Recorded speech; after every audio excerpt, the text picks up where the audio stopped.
salam sejahtera untuk kita semuanya. Baiklah, selamat datang di channel Yadi Film Official. Kali ini kita akan belajar bersama untuk membahas mengenai materi kelas 8. Selamat untuk kalian yang sudah berhasil menjadi siswa-siswi kelas 8. Berhasilan naik kelas harus kalian syukuri, dan itu adalah salah satu bukti rasa syukur, bukanlah dengan cara berhura-hura, melainkan kalian buktikan dengan belajar yang lebih baik dan makin taat menjalankan perintah kepada Tuhan Yang Maha Esa.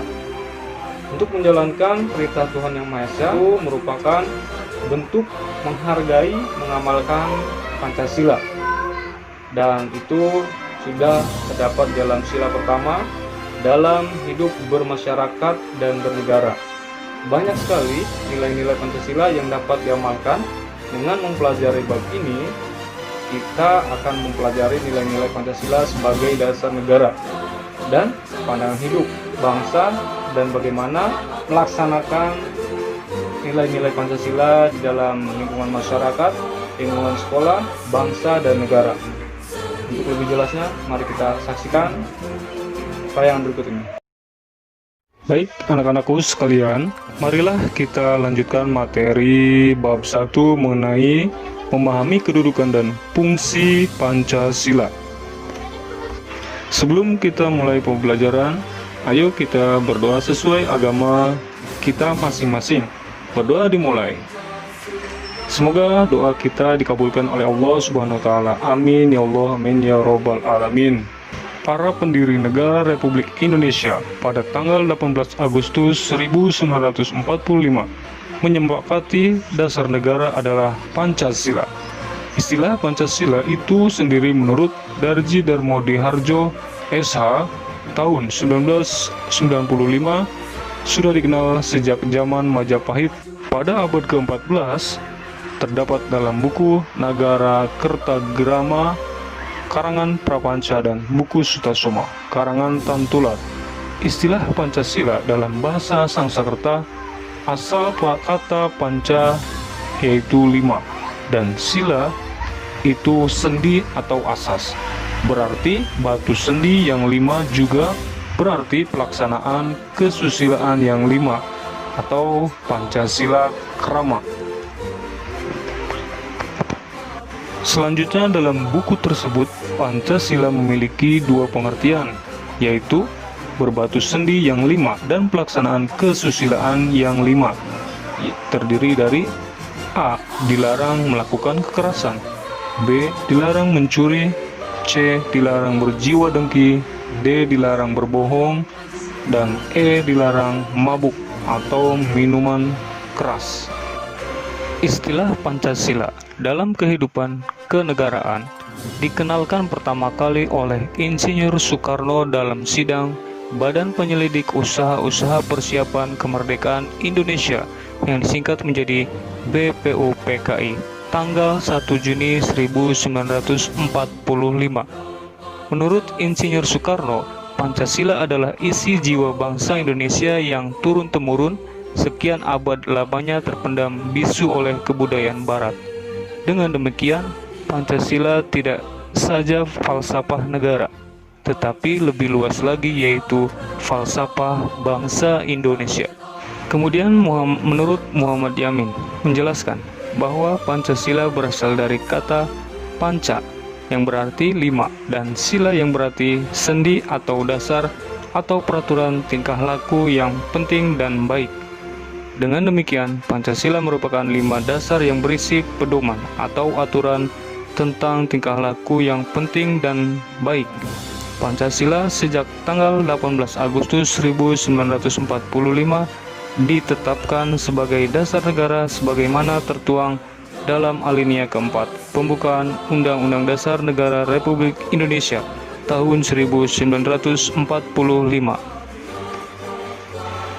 Secara umum, fungsi dan peranan Pancasila menurut TAP MPR nomor 3/MPR/tahun 2000 tentang sumber hukum nasional dan tata urutan perundangan dinyatakan bahwa Pancasila berfungsi sebagai dasar negara.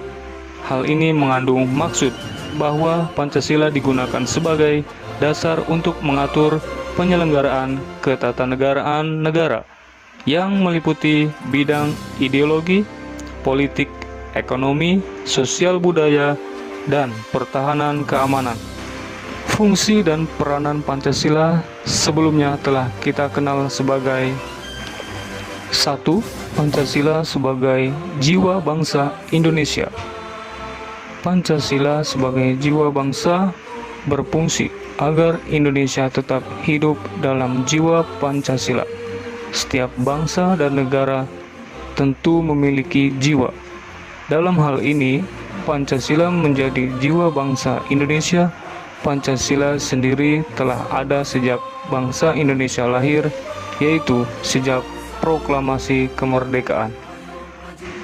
2. Pancasila sebagai kepribadian bangsa Indonesia. Pancasila sebagai pribadi bangsa Indonesia memiliki fungsi, yaitu sebagai hal yang memberikan corak khas bangsa Indonesia dan menjadi pembeda yang membedakan bangsa kita dengan bangsa yang lain. 3. Pancasila sebagai sumber dari segala sumber hukum. Pancasila sebagai sumber hukum berfungsi sebagai sumber hukum yang mengatur segala hukum yang berlaku di Indonesia. Semua hukum harus tunduk dan bersumber dari Pancasila. Setiap hukum tidak boleh bertentangan dengan Pancasila. Setiap sila Pancasila merupakan nilai dasar, sedangkan hukum adalah nilai instrumental atau penjabaran dari nilai dasar. 4. Pancasila sebagai perjanjian luhur.